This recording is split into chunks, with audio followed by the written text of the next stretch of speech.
Friends, start करने जा रहे हैं हम फाइनेंशियल मैनेजमेंट का first topic, first concept, leverages. ये लीवरेजेस क्या हैं, डिस्कस कर लेते हैं। ध्यान से समझो जरा प्लीज। सेल्स रेवेन्यू, जो भी हमने प्रोडक्ट अपनी कंपनी में बनाकर बेचा उससे मिलने वाला रेवेन्यू सेल्स में डाल दिया हमने, less variable cost. Variable cost कहा मैंने? अच्छा, वेरिएबल कॉस्ट जो भी यूनिट्स हमने बनाकर सेल की हैं उन्हें बनाने में या सेल करने में जो भी कॉस्ट आई है, कौन सी वाली? वेरिएबल वाली। वो वेरिएबल कॉस्ट माइनस कर दीजिए। माइनस करने के बाद हम इसे नाम देंगे कंट्रीब्यूशन। कंट्रीब्यूशन में से ऑपरेटिंग फिक्स्ड कॉस्ट माइनस कर दीजिए तो ये आ गया अर्निंग बिफोर इंटरेस्ट टैक्स। यानी ये प्रॉफिट है, earning before interest and tax, लेकिन ये ऑपरेटिंग प्रॉफिट है। अभी इसमें से कोई फाइनेंशियल एक्सपेंस माइनस नहीं हुआ है। और पूरी कॉस्ट अकाउंटिंग में, कॉस्ट अकाउंटिंग में बोल रहा हूं, पूरी कॉस्ट अकाउंटिंग में सिर्फ ऑपरेटिंग प्रॉफिट की ही बात की जाती है। कॉस्ट अकाउंटिंग में कहीं कोई फाइनेंशियल नेचर का एक्सपेंस प्रेजेंट नहीं होता है। तो ये वही वाला प्रॉफिट है जो आप कॉस्ट अकाउंटिंग में, मार्जिनल कॉस्टिंग में या अदर चैप्टर्स में प्रॉफिट निकालते आए हैं। ऑपरेटिंग प्रॉफिट नाम दे दिया, या इसे हमने नाम दिया earning before interest and tax, short में ईबीआईटी। यानी ये प्रॉफिट है इंटरेस्ट और टैक्स माइनस करने से पहले का। फिर मैंने कहा इसमें से टैक्स देना है। गवर्नमेंट क्या कहती है? गवर्नमेंट कहती है कि अगर आपने लोन ले रखा है उस पर आपको इंटरेस्ट भी देना पड़ेगा। तो गवर्नमेंट कहती है कि इंटरेस्ट भी एक तरह का खर्चा ही मान लेते हैं। मेरी बात समझ आ रही है? इंटरेस्ट एक तरह का खर्चा है।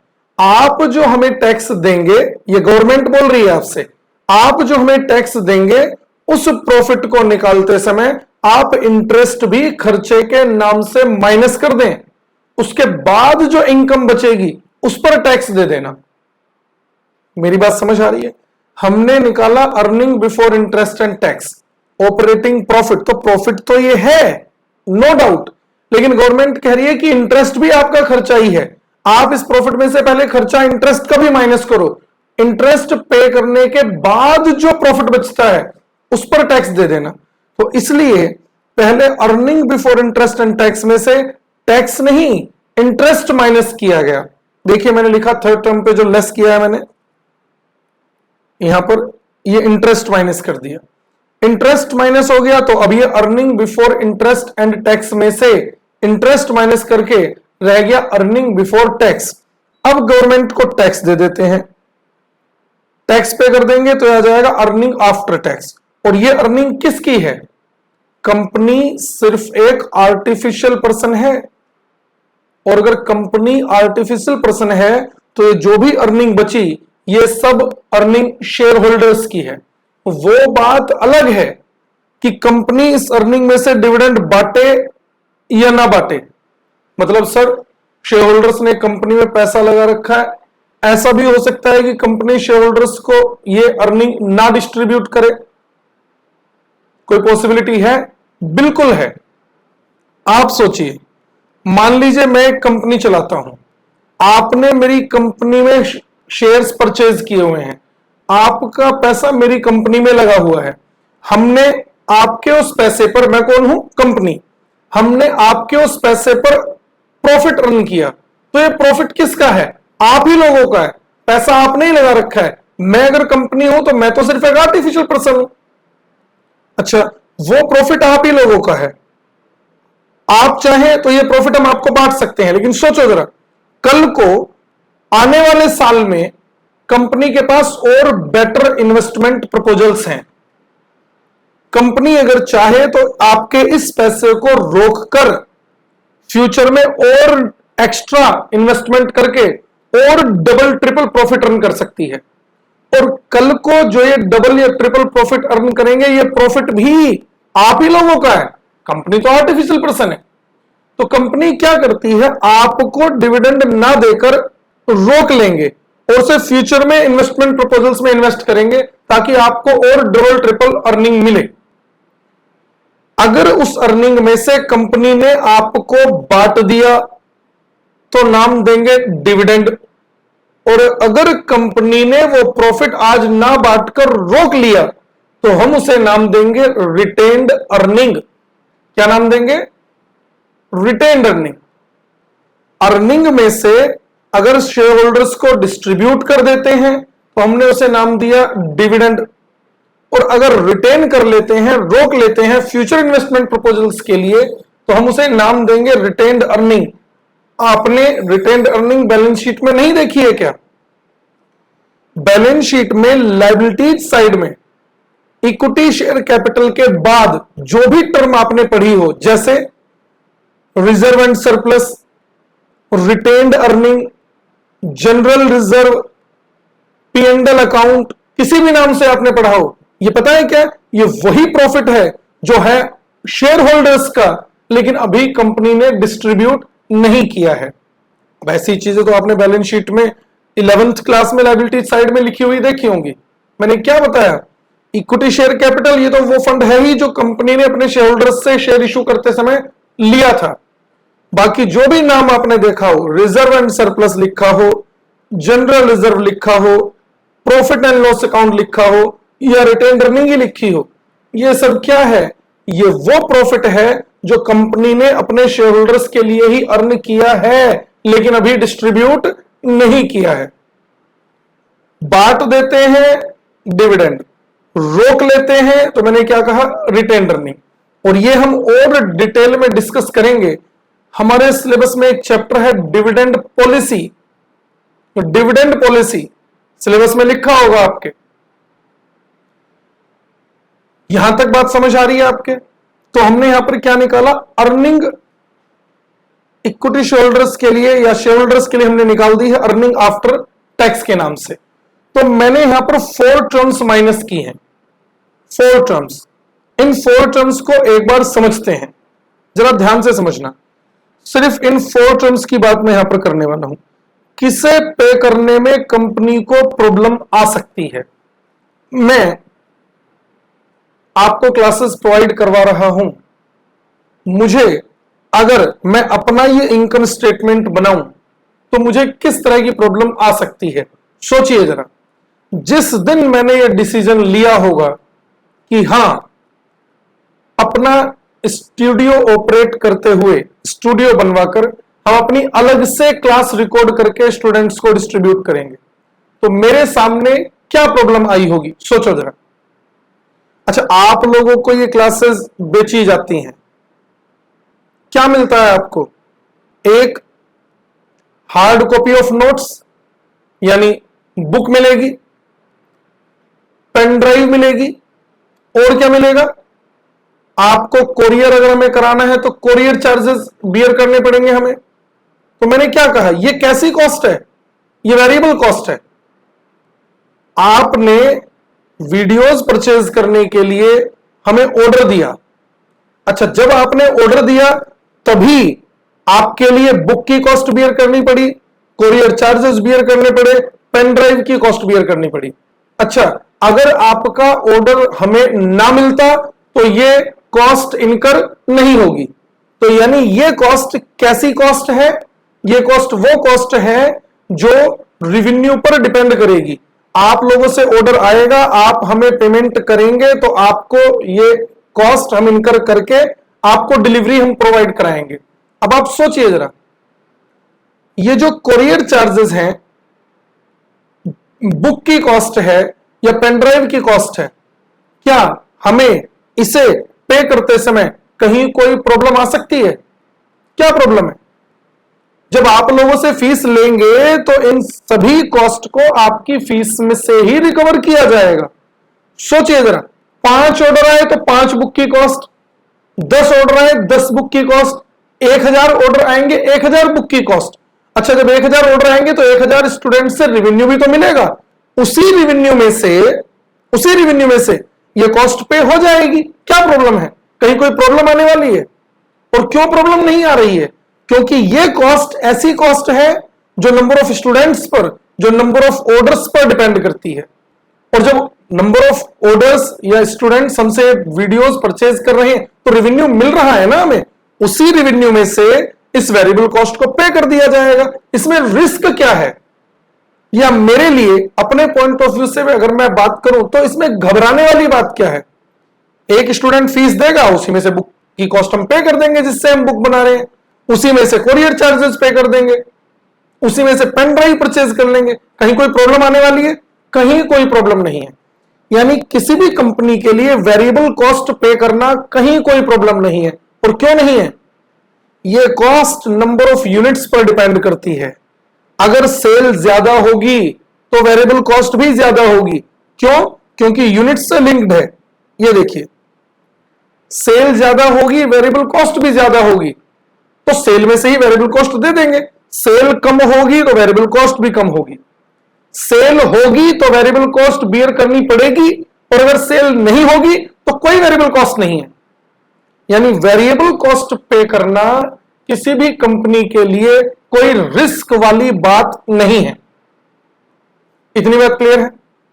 अच्छा, एक तो हमने यहां पर बात की इस वेरिएबल कॉस्ट की। वेरिएबल कॉस्ट इसी रेवेन्यू, इसी सेल्स में से पे हो जाएगा, कहीं कोई दिक्कत नहीं है। इसे माइनस करके हमने नाम दिया कंट्रीब्यूशन। कंट्रीब्यूशन कंट्रीब्यूशन में से फिर हमने माइनस की ऑपरेटिंग फिक्स्ड कॉस्ट। सोचिए ये कॉस्ट कैसी है।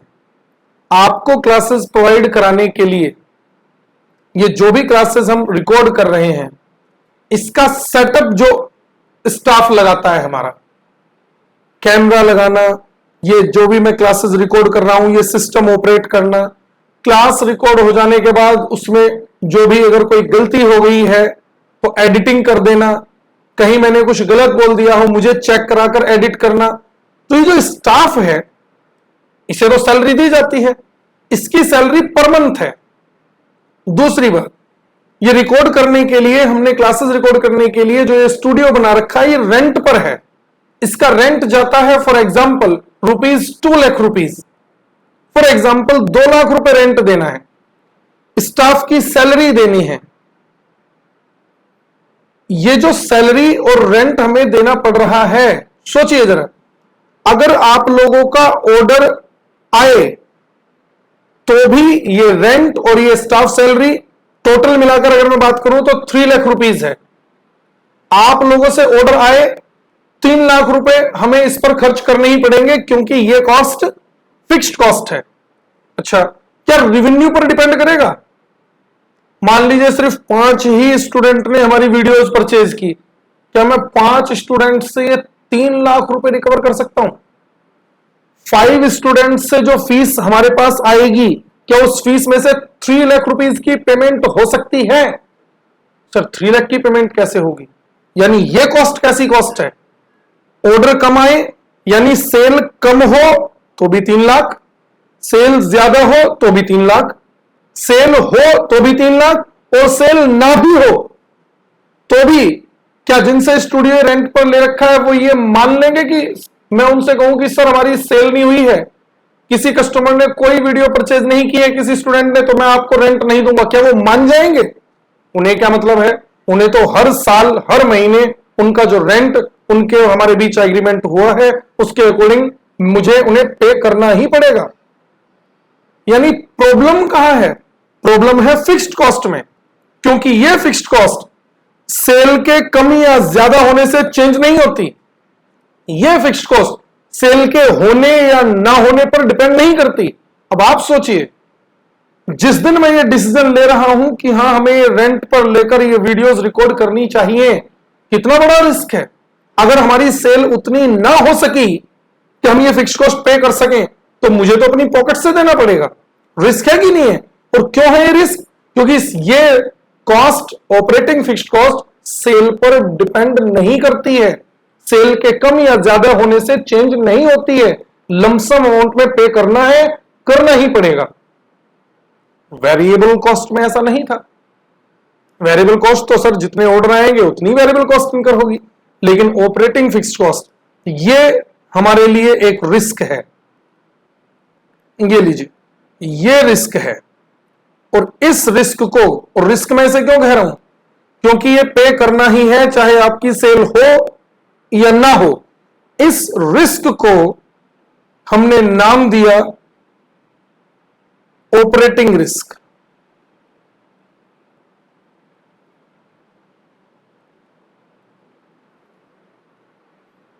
ऑपरेटिंग रिस्क ये माइनस कर दिया तो हमने लिख दिया earning before interest and tax. ये हमारी अर्निंग है, इसमें से भी इंटरेस्ट और टैक्स और पे करना बाकी है।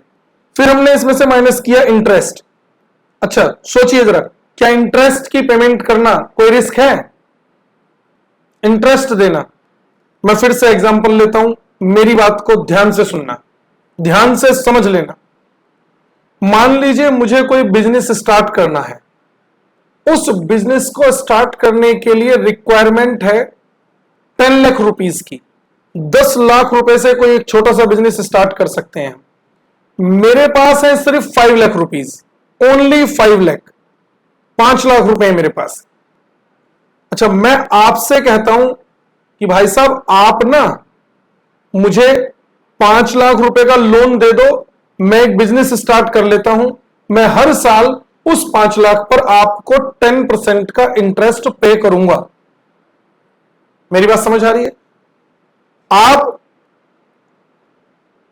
मैं आपसे क्या कह रहा हूं कि हमें यानी मुझे एक 10 लाख रुपए से बिजनेस स्टार्ट करना है, 5 लाख मेरे पास है, 5 लाख आप मुझे लोन के रूप में दे दें, मैं 5 लाख अपने और 5 लाख आपके मिलाकर एक बिजनेस स्टार्ट करूंगा और इस 5 लाख पर आपको हर साल 10% का इंटरेस्ट दूंगा।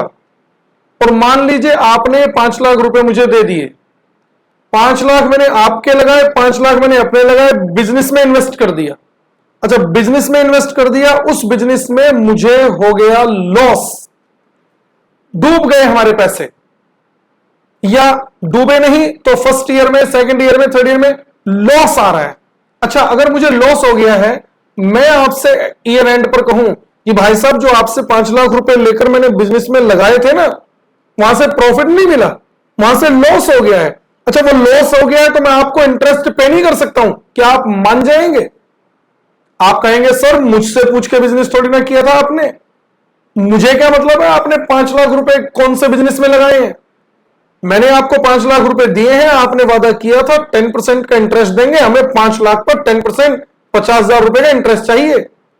आपको इस बात से कोई भी फर्क नहीं पड़ता है, यानी कि मुझे यहां पर इस बिजनेस से लॉस होने वाला है या प्रॉफिट होने वाला है। सोचिए जरा, अगर मेरा प्रॉफिट इतना अर्न ना हुआ कि मैं आपको 50,000 रुपए दे सकूं तो मुझे फिर भी चाहे अपनी पॉकेट से ही देना पड़े, आपको देना पड़ेगा।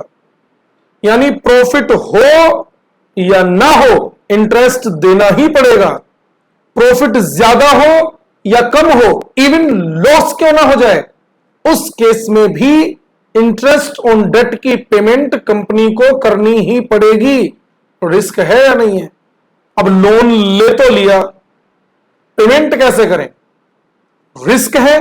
यानी इंटरेस्ट की पेमेंट एक ऐसी पेमेंट है जो सेल के होने या ना होने, प्रॉफिट के होने या ना होने, सेल के कम या ज्यादा होने या प्रॉफिट के कम या ज्यादा होने, इवन लॉस हो जाने पर डिपेंड नहीं करती है। इंटरेस्ट देना है तो देना ही पड़ेगा। रिस्क है कि नहीं है? मुझे बिजनेस स्टार्ट करते समय सोचना पड़ेगा कि मैं लोन लूं या नहीं लूं। क्यों? मुझे बिजनेस स्टार्ट करते समय यह सोचना पड़ेगा कि मुझे इतने अमाउंट का इंटरेस्ट हर साल पे करना ही है, और अगर मैं इतनी अर्निंग नहीं कर पाता हूं कि मैं इंटरेस्ट दे सकूं तो अपनी पॉकेट से देना पड़ेगा। रिस्क है। ये देखिए, ये इंटरेस्ट ऑन डेट मैंने यहां पर माइनस किया, ये भी एक रिस्क है। इस रिस्क को हम नाम देते हैं फाइनेंशियल रिस्क।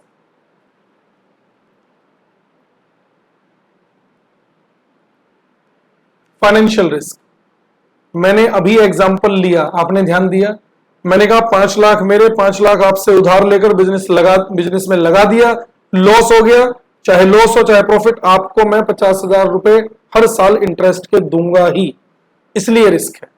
मैं एग्जांपल थोड़ा सा चेंज करूं, हालांकि यहां पर इस इनकम स्टेटमेंट में जो बात मुझे आपको समझानी थी इंटरेस्ट ऑन डेट के नाम से, वो मैंने डिस्कस कर ली है। मैं कुछ और एक्स्ट्रा डिस्कस करूं, ध्यान से सुनना जरा प्लीज। मैं इसी एग्जांपल को अपने चेंज करता हूं, इसी एग्जांपल को चेंज करता हूं। मुझे 10 लाख रुपए से बिजनेस स्टार्ट करना है, मेरे पास 5 लाख रुपए हैं। मैं आपसे कहता हूं कि भाई साहब 5 लाख रुपए मेरे पास हैं, 10 लाख रुपए से बिजनेस स्टार्ट हो सकता है, 5 लाख रुपए आप लेकर आइए और आप और हम पार्टनरशिप में 5 लाख रुपए आप लगाइए, 5 लाख रुपए मैं लगाऊंगा, 50-50% की पार्टनरशिप में बिजनेस स्टार्ट करते हैं। तो अब हमने क्या किया, 5 लाख रुपए मैंने अपने लिए, 5 लाख रुपए आपके लिए, लोन नहीं लिया है, पार्टनर बना रहा हूं आपको।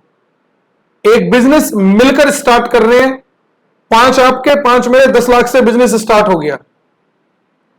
जो प्रॉफिट हुआ उस बिजनेस से, मैं आपसे कहूं कि भाई साहब ये जो प्रॉफिट है ना, चाहे कितना ही लाखों रुपए का प्रॉफिट मैंने अर्न क्यों ना किया हो, वो जो प्रॉफिट हुआ ना, मैं आपको कहूं कि भाई साहब आपने 5 लाख रुपए लगा रखे हैं, ये लो 10% का ब्याज ले लो, आप मान जाएंगे? अगर आपसे लोन लिया होता, मैंने कितना ही प्रॉफिट क्यों ना अर्न किया होता, मैं आपको 50,000 रुपए इंटरेस्ट के देता, आप कुछ नहीं कह सकते थे, क्योंकि आपने लोन दे रखा है और लोन देते समय हमारा एग्रीमेंट 10% के इंटरेस्ट का ही हुआ था। लेकिन मैं क्या कह रहा हूं, आपको पार्टनर बनाकर अगर मैं बिजनेस स्टार्ट कर रहा हूं, वहां से जो प्रॉफिट होगा, आप क्या कहोगे, आप 50,000 लोगे मुझसे? आप कहोगे सर 50-50% की पार्टनरशिप है, आधा इंटरेस्ट आधा प्रॉफिट डिस्ट्रीब्यूट करो हमें, तो उस प्रॉफिट में आपका 50% का शेयर होगा। क्या कोई रिस्क है मेरे लिए? रिस्क बोल दिया है मैंने। प्रॉफिट होगा तो उसी प्रॉफिट में से आपको बांट दूंगा। अच्छा अगर मान लीजिए बिजनेस में लॉस हो गया तो, अच्छा लॉस हो गया तो आपको मैं आपको अब भी 50,000 रुपए दूंगा क्या?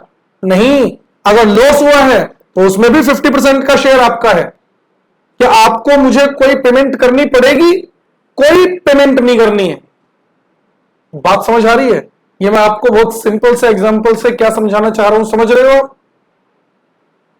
किसी भी कंपनी का डिबेंचर खरीद लेना बिल्कुल ऐसा ही है जैसे किसी कंपनी को लोन दे दिया गया हो, और किसी भी कंपनी का शेयर खरीद लेना बिल्कुल ऐसा ही है जैसे आप उस कंपनी में अर्न किए जाने वाले प्रॉफिट में एक भागीदार बन गए हो, एक पार्टनर बन गए हो।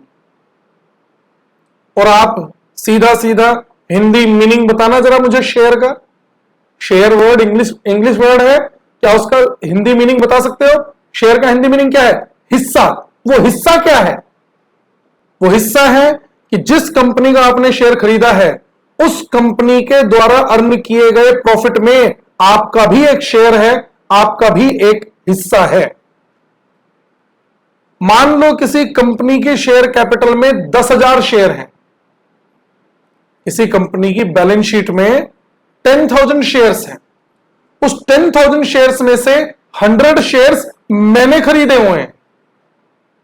10,000 में से 100 परसेंटेज में बताइए, तो मैंने क्या कहा? 100 आउट ऑफ 10,000 कितना आएगा? 1%। इस 1% स्टेक होल्डिंग का मतलब समझ रहे हो?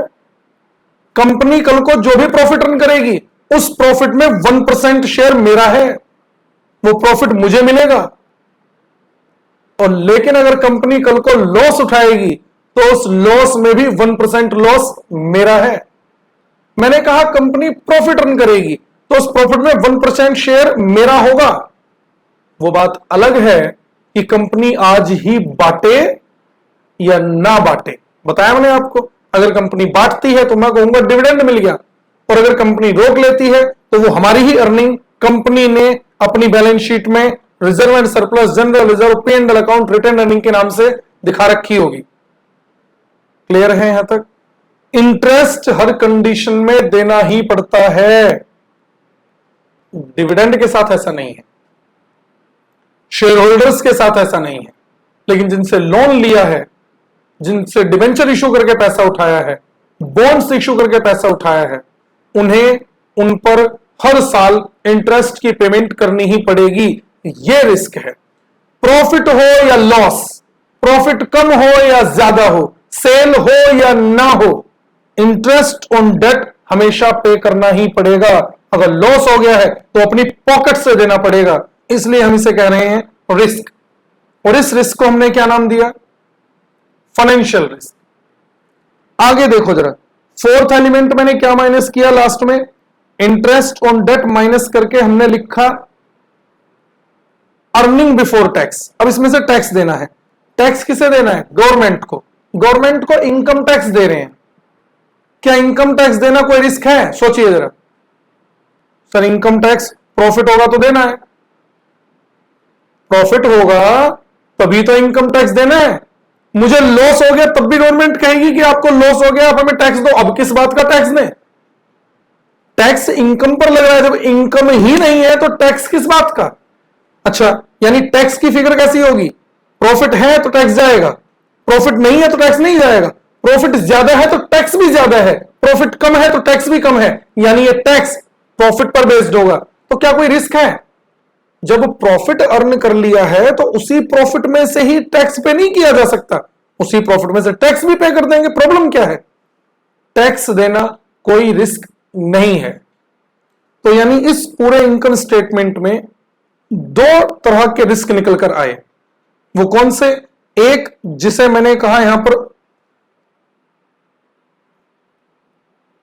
ऑपरेटिंग फिक्स्ड कॉस्ट, और दूसरा जिसे हमने यहां पर कहा इंटरेस्ट ऑन डेट। बात समझ आ रही है क्या? इस इनकम स्टेटमेंट को समझाते हुए मैंने और भी बहुत सारी चीजें आपके साथ डिस्कस कर ली हैं। डिबेंचर खरीदना मतलब कंपनी को एक लोन देने के बराबर है। जिसने कंपनी का डिबेंचर खरीदा है उसे हर साल इंटरेस्ट मिलेगा ही, कंपनी का प्रॉफिट ज्यादा हो या कम हो। शेयर खरीदना, कंपनी के प्रॉफिट में एक शेयर अपना बना लेना है, बिल्कुल वैसे ही जैसे आप पार्टनरशिप कर लेते हैं। बात समझ आ गई है यहां तक? दो तरह के रिस्क निकल कर आए, ऑपरेटिंग रिस्क और फाइनेंशियल रिस्क। हमने इन दोनों रिस्क को कंप्यूट करना है। अब ये कंप्यूटेशन कैसे होगी वो समझिए।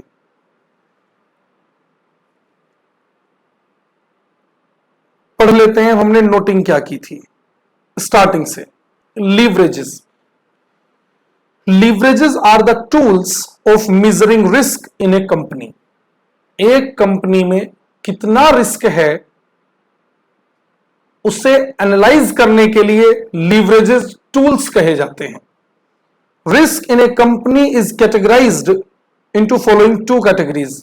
किसी भी कंपनी में रिस्क को दो कैटेगरी में कैटेगराइज किया जा सकता है। First one is operating oblique business risk and second one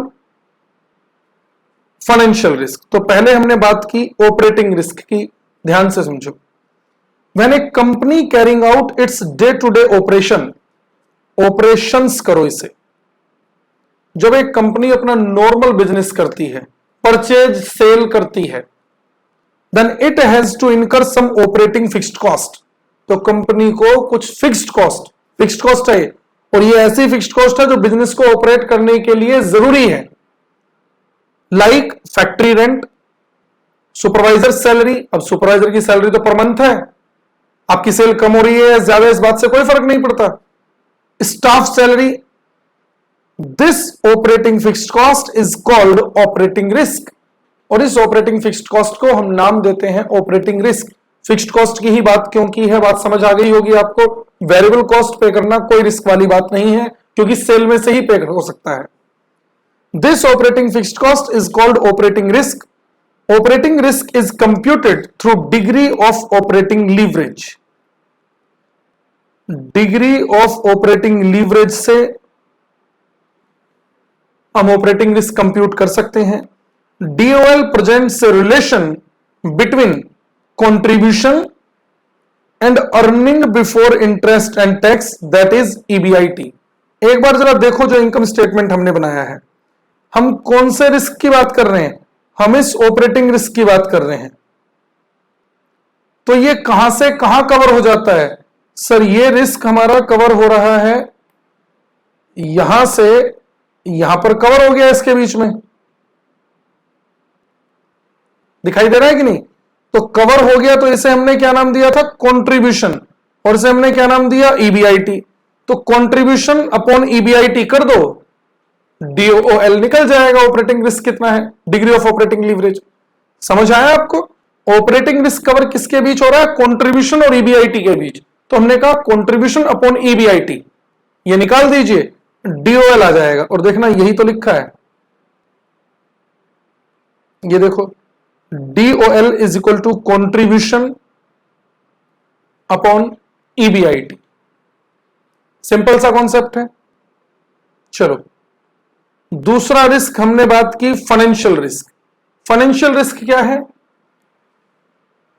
एक एग्जांपल और लेता हूं, ध्यान से सुनना। वर्ड मैं यूज कर रहा हूं यहां पर फाइनेंशियल। फाइनेंशियल रिस्क लोन वाला रिस्क होता है। आप कभी किसी शोरूम में गए हैं? शोरूम, कार का शोरूम हो सकता है, बाइक, स्कूटी, टू व्हीलर, कुछ भी एग्जांपल ले सकते हैं। गए होंगे, खुद नहीं तो किसी फ्रेंड के साथ, किसी को और को परचेज करवाने, किसी की हेल्प करने, कैसे किसी भी तरह से हो सकता है। अच्छा, जब वहां पर जाकर आपने मान लीजिए कोई टू व्हीलर देखा, पहले तो शोरूम वाले आपसे पूछेंगे कि सर कौन सा मॉडल चाहिए, कौन सी बाइक चाहिए, या कौन सी टू व्हीलर आप देखने आए हैं। आप उसे मॉडल बताओगे, वो आपको दिखाएगा। अच्छा, जब वो मॉडल आप देखेंगे, आप पूछेंगे कि सर या मैडम ये कितने का पड़ेगा टू व्हीलर आपको। तो उनका पहला क्वेश्चन क्या होता है, उनका पहला क्वेश्चन, सर कैश लेना है या फाइनेंस कराना है। होता है क्वेश्चन या नहीं, कैश लेना है या फाइनेंस कराना है। मैं वर्ड फाइनेंस का मीनिंग बता रहा हूं आपको। कैश लेना है मतलब आप कैश पेमेंट कीजिए या बैंक से पेमेंट कीजिए, आपको आपकी गाड़ी मिल जाएगी। फाइनेंस कराने का मतलब क्या है, फाइनेंस कराने का मतलब है क्या आपको लोन लेकर परचेज करना है। अच्छा, फाइनेंस कौन करेगा, और आप कहते हैं कि हमें फाइनेंस कराना है, तो वहीं पर उसी शोरूम में एक बैंक डिपार्टमेंट के बंदे भी होंगे, और वो क्या कहते हैं, आपको वहां पर ले जाकर छोड़ देंगे आपसे। अब वो बैंक डिपार्टमेंट का बंदा बात करेगा कि कितनी किस्तें करानी है, इंस्टॉलमेंट कितनी देनी है, वगैरह वगैरह। आप समझें, पता है वो बैंक क्या करता है, वो आपके बिहाफ पर उस शोरूम को पेमेंट कर देगा। यानी जिस कंपनी की आपने गाड़ी परचेज की है, उस कंपनी को पेमेंट मिल गई, वो किसने दे दी, उस बैंक ने दे दी। आप जो हर महीने इंस्टॉलमेंट देंगे, EMI देंगे, वो उस कंपनी को नहीं जाती है, वो उस बैंक को जाती है जिस बैंक ने आपके बिहाफ पर पेमेंट कर दी है। यानी आपने एक एसेट खरीदी और उस एसेट में बैंक से पैसा लेकर खरीदी, उस बैंक ने कंपनी को पे कर दिया, एसेट आपको मिल गई। इसे कहते हैं हम फाइनेंस कराना। आप जो इंस्टॉलमेंट की पे करेंगे वो उस कंपनी को नहीं, वो उस बैंक को जाएगी जिसने आपके बिहाफ पर पेमेंट की है, और वो बैंक आपसे इसके लिए इंटरेस्ट चार्ज करेगा। इसे कहते हैं हम फाइनेंस कराना। यानी किसी और से पैसा लेकर अपनी एसेट में इन्वेस्ट कर देना। कंपनी ने बिजनेस चलाने के लिए मशीन खरीदनी है, तो बैंक फाइनेंस करता है। बैंक लोन देता है, बिजनेस लोन की नहीं देता। वो बिजनेस लोन क्या है, बिजनेस को ऑपरेट करने के लिए। कंपनी ने एसेट खरीदनी है, बैंक से पैसा लेकर एसेट खरीद ली, तो उसे कहते हैं फाइनेंस कराना। अब उस जो बैंक से फाइनेंस कराया है उस पर इंटरेस्ट पे करना है। इंटरेस्ट पे करना है तो हम इसे नाम देते हैं फाइनेंशियल फिक्स्ड कॉस्ट। और ये फिक्स्ड है, ये देना ही पड़ेगा। उस बैंक को कोई मतलब नहीं है कि आपने उस बिजनेस से प्रॉफिट अर्न किया है या लॉस उठाया है। बहुत डिटेल में डिस्कस कर रहा हूं मैं एक एक टर्म। ऑपरेटिंग, बिजनेस को ऑपरेट करने की वजह से बियर की जाने वाली fixed cost, financial fixed cost. Financial risk किसे कह रहे हैं हम, अपने बिजनेस को फाइनेंस करने की वजह से जो इंटरेस्ट पे हो रहा है, इसलिए इसे कहते हैं हम फाइनेंशियल फिक्स्ड कॉस्ट। ध्यान रहेगी बात। पढ़ना जरा क्या लिखा है हमने फाइनेंशियल रिस्क में। In order to finance its investment, ये वर्ड का मीनिंग निकाल पा रहे हो आप। जो कंपनी ने इन्वेस्टमेंट की है, उस इन्वेस्टमेंट में पैसा कहां से लगाया है, फाइनेंस करके लगाया है, किसी और से, किसी बैंक से लेकर लगाया है।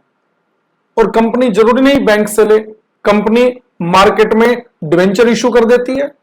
वो डिवेंचर एक तरह से वैसा ही है जैसा कि लोन लेना है, फिक्स डेट से इंटरेस्ट देना पड़ेगा कंपनी को। पढ़िए, in order to finance its investment a company has to incur some, कौन सी फिक्स्ड कॉस्ट लिखी है यहां पर मैंने, some financial fixed cost like interest on debt. मैंने इसे एक ओवरऑल नाम, कॉमन नाम दे दिया था, debt. This financial fixed cost is called financial risk, और इस फाइनेंशियल फिक्स्ड कॉस्ट को हम नाम देते हैं financial risk. Financial risk in a company is computed through degree of financial leverage. क्या टर्म आ गई यहां पर? Degree of financial leverage. अच्छा, ये डिग्री ऑफ फाइनेंशियल लीवरेज कैसे निकलेगी? नीचे देखो जरा. जैसे मैंने ऑपरेटिंग रिस्क को कवर करने की बात की थी, एक बार जरा फाइनेंशियल रिस्क को कवर करने की बात करो. फाइनेंशियल रिस्क कहां से कहां कवर हो रहा है? यह है हमारा फाइनेंशियल रिस्क.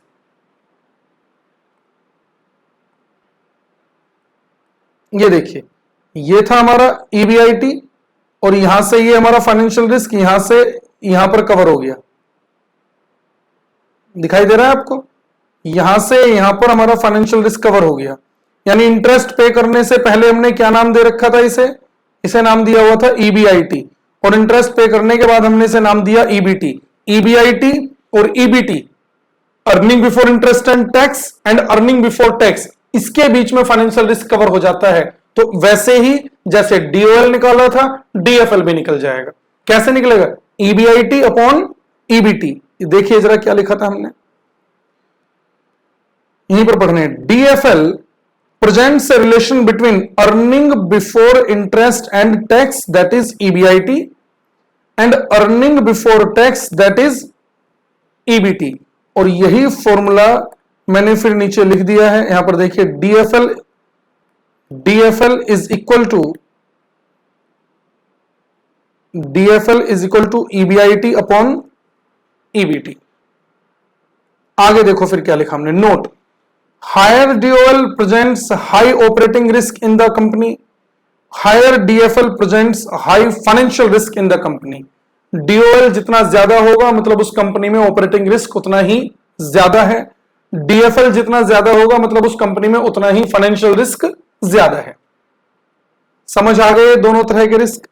मैंने आपको यहां पर 4 टर्म्स डिस्कस की थी, और मैंने आपको बता दिया कि वेरिएबल कॉस्ट कोई रिस्क नहीं है, टैक्स भी कोई रिस्क नहीं है, क्योंकि वेरिएबल कॉस्ट सेल पर डिपेंड करेगी और टैक्स प्रॉफिट पर डिपेंड करेगा. जब सेल हो रही है तो वेरिएबल कॉस्ट उसमें से पे हो सकती है, और जब प्रॉफिट हो रहा है तो प्रॉफिट में से टैक्स भी दिया जा सकता है. प्रॉब्लम वाला एरिया क्या है? एक ऑपरेटिंग फिक्स्ड कॉस्ट और एक इंटरेस्ट. इन्हें हमने नाम दिया रिस्क का. बहुत डिटेल में मैंने ये पॉइंट डिस्कस किए हैं. मुझे नहीं लगता कि किसी को कहीं पर कोई भी प्रॉब्लम अभी तक आ सकती है.